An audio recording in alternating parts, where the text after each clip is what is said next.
Olá, queridos e queridos, sejam bem-vindos a mais um vlog desse canal, nosso canal Vidas e Vícios. Eu sou Arlen Mafra, sou consultor em independência química, sou escritor e estou aqui para a gente compartilhar uma jornada inteira quase de vida na luta contra o vício. Graças a Deus eu venci. Bom, vamos direto ao assunto de hoje, sobre as luzes da recuperação. Recuperação é uma coisa muito interessante. Tem tantos modelos de recuperação apresentadas aí através de programas para que as pessoas se engajem nesses programas e aí entrem num processo de recuperação. Isso é muito importante. Reprogramar a vida. Começar a enfrentar de perto situações comportamentais, vícios comportamentais, coisas que ou estavam diretamente ligadas ao uso, ao vício, ou já vem do padrão familiar, do padrão de vida. O que eu poderia dizer para a gente abrir esse assunto é o seguinte: as pessoas não vão para o vício, elas não iniciam esse processo zeradas, com suas personalidades, o seu caráter zerado. E a gente tem que tomar muito cuidado com essas frases, que são frases como mantras, assim, como religião de alguns programas, e que dizem o seguinte: não é problema de caráter, é uma doença, tá? Mas a maioria dos que chegam a iniciar o vício tem problema de caráter também. Não sabem que tem a doença, vão descobrir depois da primeira dose. Vão descobrir depois das primeiras experiências, que vai acordar um bichinho chamado compulsão, e o grau dessa compulsão é muito diferente. Os disparos, as mecânicas químicas do cérebro de um dependente químico é muito diferente de uma outra pessoa. Por exemplo, eu comecei juntinho com mais uns 7, 8 colegas. Desses 7, 8, 6 seguiram. Abandonaram, deixaram para lá, foi só uma primeira experiência, tudo bem, valeu e tal, mas vida que segue, tem que estudar, tem que trabalhar, tem que fazer, tem que construir família, tem meus sonhos e tal. Valeu a experiência. Mas 2 não. Eu e mais um outro não. Vida que só segue se for daquele jeito agora. Então esse bichinho da compulsão vai acordar. E vai acordar de uma forma diferente. Porém, pessoas chegam a esse primeiro momento, essa primeira experiência, de forma muito diferente. Muito diferente. Chegam aí preguiçosos, mau caráteres, pessoas infiéis, pessoas de consciência extremamente apagada, sem noção de consciência e de responsabilidade, às vezes na vida. Pessoas com desvios comportamentais sérios antes de começar a experiência com vício, antes de ter esse encontro com o vício. Então, o que vai acontecer a partir daí? Vai acontecer que o vício, o produto de preferência, vamos dizer assim, para a gente não falar o nome aqui, vai potencializar todas essas situações. Vai potencializar esses problemas com os quais essas pessoas já chegam. E aí é cruel. Foi isso que eu descobri quando eu morei nas ruas, quando eu morei lá na Cracolândia, quando eu vivi as experiências mais inusitadas da minha vida, que eu jamais imaginei que eu viveria. Foi aí que eu descobri que até ali tem muitas diferenças. Vou contar um caso para vocês. Eu tive uma situação em que a gente era um grupo de carroceiros, e a gente reciclava, e quando a gente chegava num terreno baldio para fazer a reciclagem, antes de ir para o depósito, limpar o material, separar o material, o que é sucata, o que é papelão, o que é plástico, o que é metais, o que é cobre, o que é zinco, o que é isso, o que é chumbo de bateria e tal. Cada um tem um preço diferente e é pesado de forma diferente. Então, por exemplo, a gente pegava uma geladeira, achava uma geladeira velha na rua, mas não ia lá e pesava a geladeira para vender. Tirava, por exemplo, o, o, o congelador, que é alumínio, né, vale mais do que a parte externa da geladeira, que é sucata, que é ferro. Aí tem toda o chicote da fiação da geladeira e os tubinhos que conduzem os gases. Isso é cobre. Cobre é mais caro ainda. Aí tem uma outra parte que é inox. Aí tem uma parte que é metal. Então cada coisa se vende de forma diferente. Isso levava tempo para separar, para quebrar tudo, para separar, né? Nos terrenos baldios próximos de depósitos, onde a gente fazia isso, né? De ferro velhos. E aí enquanto a gente estava ali, no processo de fissura, de compulsão, querendo usar, a gente conseguia juntar ali para pelo menos uma dose para cada um, até a gente terminar o processo, vender para comprar mais o produto. O que a gente fazia? Às vezes escolhia uma pessoa para ir lá na biqueira para adquirir o produto, para que a gente, enquanto estivesse fazendo ali, a gente usasse. Pois bem, teve uma ocasião que eu estava com um dinheirinho a mais que eu ganhei. A gente saía com carroça pela cidade, então ia pelos lugares, pelos bairros, nas caçambas de obra e tudo. Às vezes passava uma alma caridosa, um coração bondoso, ou alguém muito sensível, e parava o carro e via mexendo ali numa caçamba e dava um dinheiro pra gente. E nesse dia me deram um dinheiro, né? Vamos dizer como se fosse hoje, sei lá, 30 reais, 20 reais, alguma coisa assim, que era para eu comer, mas eu não comia. A comida eu pedia e eu guardava para comprar o produto. Pois bem, uma dessas pessoas que estava ali conosco, quando nós chegamos num lugar, eu chamei, era conhecido, né, era amigo da gente ali, era parceiro, e eu dei esse dinheiro era tudo que eu tinha na vida, e falei, vai lá, né, na biqueira, e você compra o produto e volta, né, e eu te dou uma parte para você. Bom, são usuários, são compulsivos, né, tem a fissura, né, é uma dependência muito crônica, e aquilo subiu, entrou na mente da pessoa e ela foi lá, comprou e sumiu com aquele produto. E era tudo que eu tinha ali para usar naquele momento. Então aquilo me custou um desconforto enorme, enorme, né? E eu não conseguia nem reciclar ali mais o material. E o pessoal ficou sabendo, né? Os parceiros ali de carroça ficaram sabendo. E eles disseram, não se preocupe não que a gente dá uma volta, daqui a pouco a gente vai encontrar. Bom, passou mais ou menos 30 dias, ele sumiu.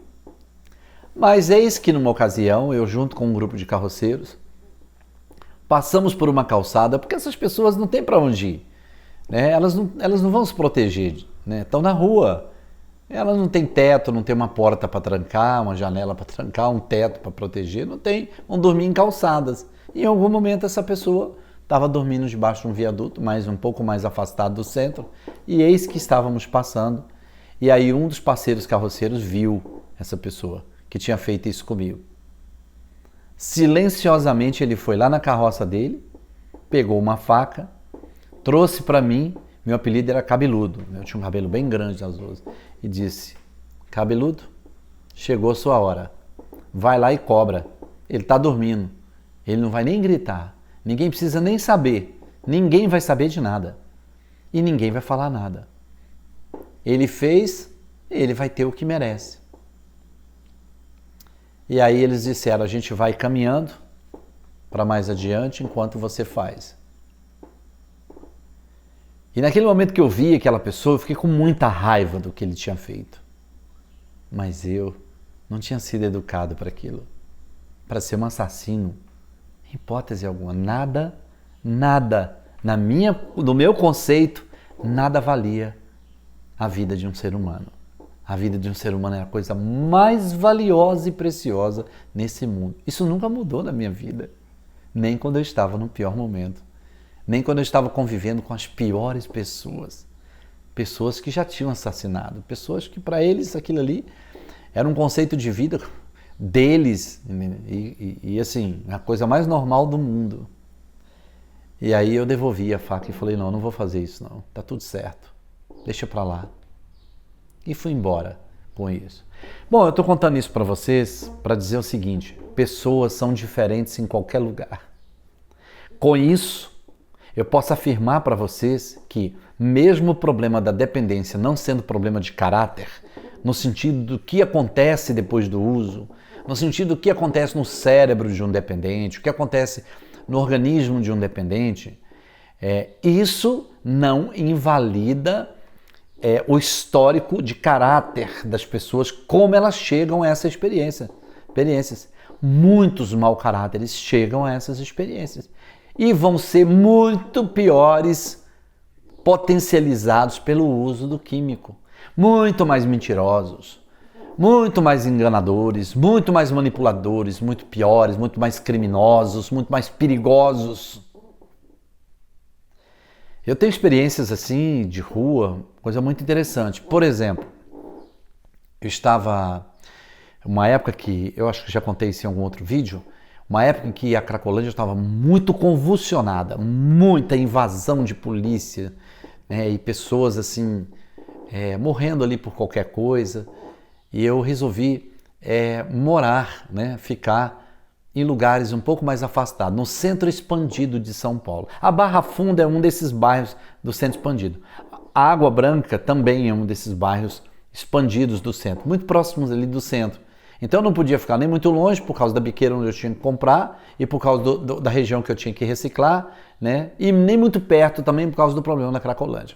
Pois bem, eu fui para aquela região entre Barra Funda e Água Branca, porque ali tinha uma comunidade, uma favela próxima, chamada Favela do Água Branca, onde se podia obter droga, fora da Cracolândia, né? E também tinha alguns lugares, terrenos baldios, um lugar chamado Fazendinha, e eu fui para aquele lugar ali, e ali conheci outros usuários e tal, e fui fazendo amizades, né, e ganhando a confiança deles até que ganhei. Bom, a primeira coisa que eu disse para as pessoas, nas conversas do dia a dia, ali usando aquela coisa horrível, aquele lugar é horrível, com mato, uma casa abandonada, um negócio assim, sujo, fétido, né, um negócio escuro, sinistro e tal, e ali era cada um usando, cada um saía durante o dia para tentar arrumar dinheiro para usar. Enfim, primeira coisa que eu disse, e repetidamente eu dizia o seguinte: eu não roubo. Ah, como que não rouba? Lógico que você rouba e tal, tá de conversa e tal. Não, você é santo. Não, eu não roubo. Eu não roubo. Eu não assalto. Eu não tomo o celular das pessoas nas ruas. Eu não tomo. Mas eu não sou melhor do que ninguém por causa disso, não, porque eu sou um dos maiores criminosos que tem aqui dentro, porque o maior crime que eu cometi foi contra a minha família, as pessoas que me amam e que eu abandonei, todas elas, filhos, abandonei esposa, abandonei a vida, abandonei mãe, pai, abandonei tudo, isso me tomou tudo, mas eu não roubo, eu não pratico esses crimes. Então o que eu faço? Eu vou para um semáforo, para um farol, eu peço, eu saio por aí tentando arrumar reciclagem, eu pego a minha carroça, eu vou atrás, mas eu não roubo. Bom, é lógico que, assim, pequenos descuidos de uma fiação ali da rede elétrica que está no chão, ou que estava na porta de uma casa, um descuido de uma coisinha ou outra e tal, eu tinha um alicate ali, eu cortava uns pedaços de fios, mas coisa assim, realmente coisa... Quando eu estava fazendo, eu pensava, já deu para eu comprar uma dose, já tá bom. Não queria nada demais para isso. A minha intenção não era dar o prejuízo, a minha intenção era aplacar aquela compulsão, aquela abstinência que é infernal na vida de um dependente. Mas eu nunca vi. Passei em ruas ermas, vendo adolescentes, vindo de escolas com celular, nunca fiz isso.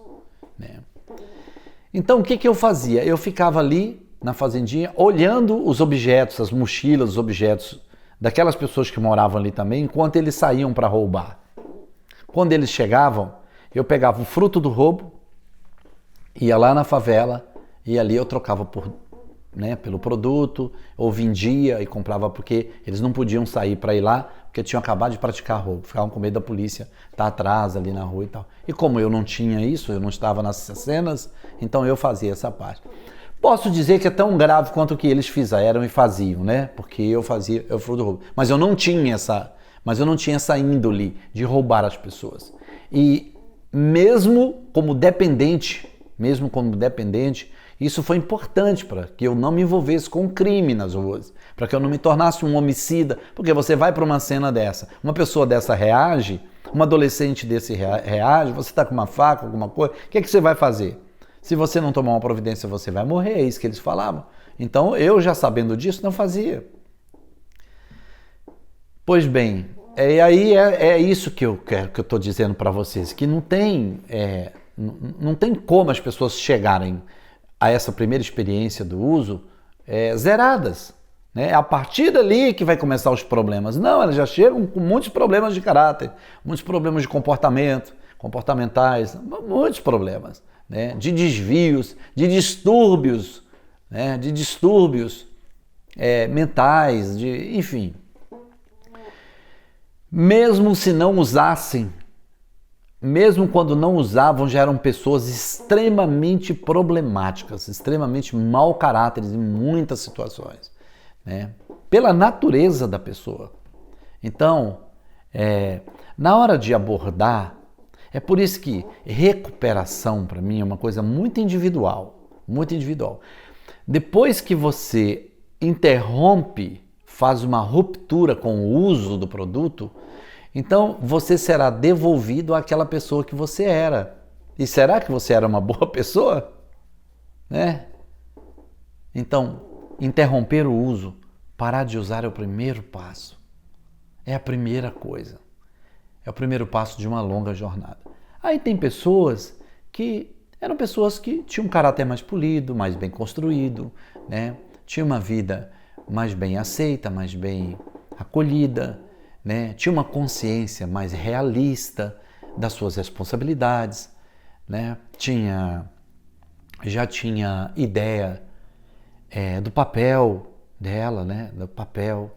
Já era uma pessoa que trabalhava direitinho, que saía de casa de manhã, voltava de tarde, que pegava o dinheiro, fazia as coisas corretas, até ter um encontro com o produto e descobrir que é um dependente químico, e aí já era tarde. Mas tem o outro, né, que vai ter que lutar muito contra a mentira, contra a apropriação indébita do que não é dele, contra a enganação, contra a preguiça, a ociosidade, a dependência dos outros, a viver nas costas dos outros, a inveja, o ódio, a agressividade. Então, o produto só potencializou isso, mas a pessoa já é desse jeito. Essas pessoas são muito difíceis, são as que mais dão problemas dentro da comunidade, nos relacionamentos. E aí essas pessoas se sentem extremamente desconfortáveis junto com outras pessoas. Por quê? Porque ela começa a ter referência de quem ela é, olhando para o comportamento dos outros dentro de uma comunidade terapêutica, dentro de uma casa de recuperação, de uma clínica, ela começa a olhar para o comportamento dos outros, né? Como aqueles outros mudaram só de ter interrompido. E ela não, ela até piora, por quê? Por causa da abstinência, por causa do desejo, por causa do desconforto da falta de uso, da dor psíquica da falta do produto, elas então, elas externam tudo aquilo que elas são por dentro. Aquela mente doentia, manipuladora, aquele comportamento extremamente agressivo, violento, extremamente rebelde, né, extremamente truculento, extremamente mentiroso, aquilo vem tudo à tona. E aí, quando esse desconforto atinge um grau quase que insuportável, e isso é muito rapidamente, elas desistem do tratamento, elas desistem do processo de recuperação. Tudo é muito difícil. Então, esse processo de recuperação, e aí é um problema para as recaídas, né? Esse processo de recuperação, ele precisa ser um pouco mais individualizado. O tratamento pode ser igual para todo mundo. O que é o tratamento? A internação e um tempo considerável de ruptura do uso, né? De interrompimento do uso. Aí o próprio organismo vai fazendo o processo reverso. O sangue vai limpando, vai suando, vai urinando, vai desintoxicando, vai praticando futebol, um esporte e tal, vai passando um tempo ali, sua mente vai organizando. Pronto, você fez um tratamento, você fez o quê? Você aplacou a abstinência e você aplacou a compulsão. Você quebrou o ciclo, o processo compulsivo que foi desencadeado quando você usou a primeira vez, né? E aí a doença fica controlada. Ou seja, os disparos diminuíram. Agora existe possibilidade de você enfrentar a situação, né? Enfrentar a falta, enfrentar a necessidade de usar. Já não é mais tão gigantesca assim.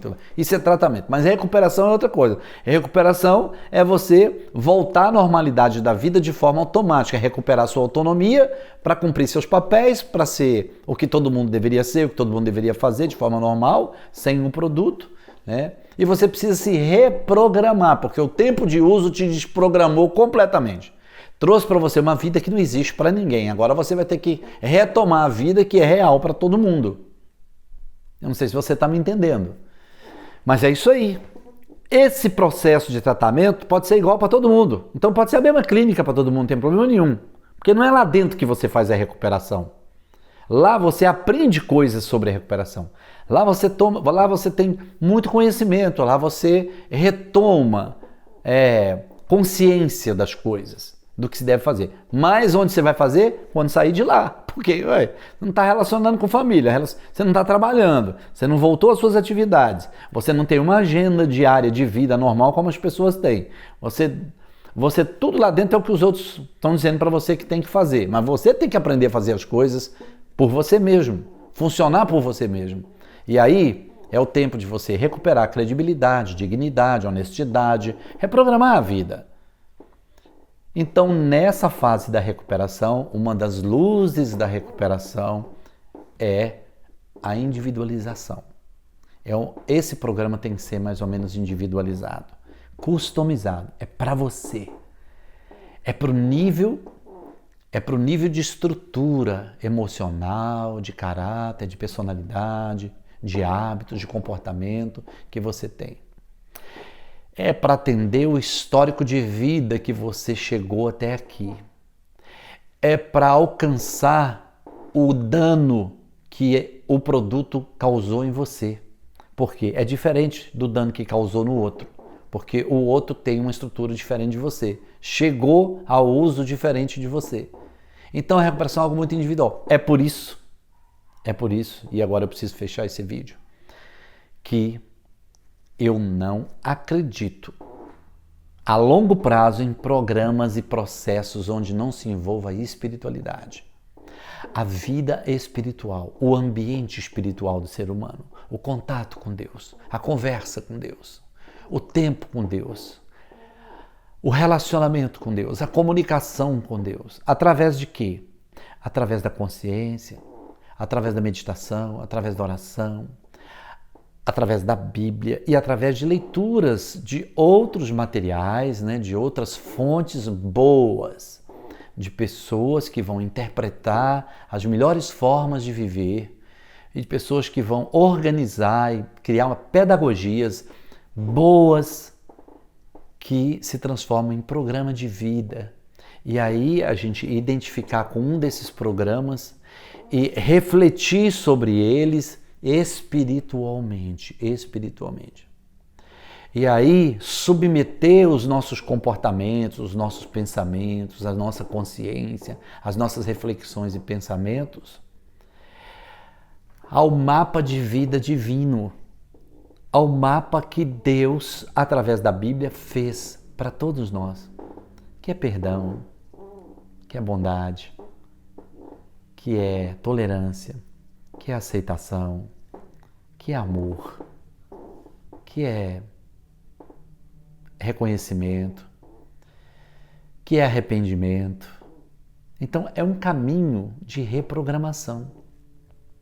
Só que a dor de conseguir o trabalho e a dor que causa até a gente automatizar esse comportamento, até esse comportamento estar interiorizado na nossa vida, já fazer parte da nossa vida, é um processo doloroso. Perdoar não é tão fácil em várias situações. Se reprogramar, né? A Bíblia tem uma frase, um texto que é muito interessante, que diz assim, o apóstolo Paulo falando para as pessoas que tinham acabado de conhecer o Evangelho de Cristo, ele disse assim, olha, aquele que mentia não minta mais, aquele que roubava não roube mais, antes agora trabalhe com o suor do seu rosto para botar o pão na mesa, aquele que enganava agora não engane mais. Então, ou seja, é uma vida completamente oposta. Mas como fazer isso? E aí, dentro do contexto do que ele está falando, ele diz, isso é pela graça de Cristo, é pelo Espírito de Deus que habita agora em nós e pelo relacionamento com Cristo, com Jesus, que esse relacionamento nos dá força. Então, agora eu preciso de determinação para fazer e força para conseguir fazer, né? E consolo para as dores da dificuldade de fazer. E isso só em Cristo, só no Evangelho. E está acessível a todos, a todos. O Evangelho não é um programa que você precisa pagar por ele, que você precisa comprá-lo, que você tem que pagar a manutenção dele.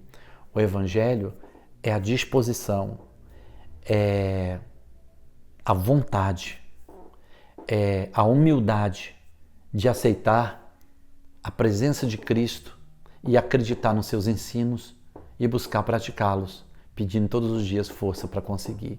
Vai chegar um momento que a sua vida vai estar completamente restaurada, refeita, reconstruída. Eu posso afirmar que eu vivo os melhores dias e anos da minha vida, os melhores dias e anos.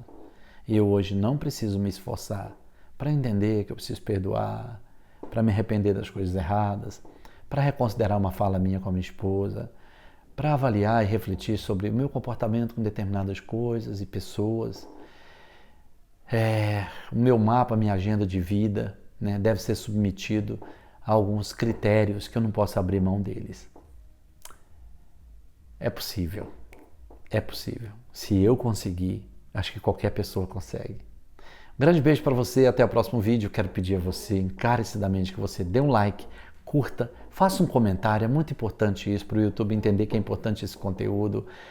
Compartilhe com as pessoas, né? Não deixe de compartilhar e se inscreva no canal. Já somos mais de 130, éramos somente 5, né? Muito obrigado por você me acompanhar e me assistir até aqui. Beijo no coração.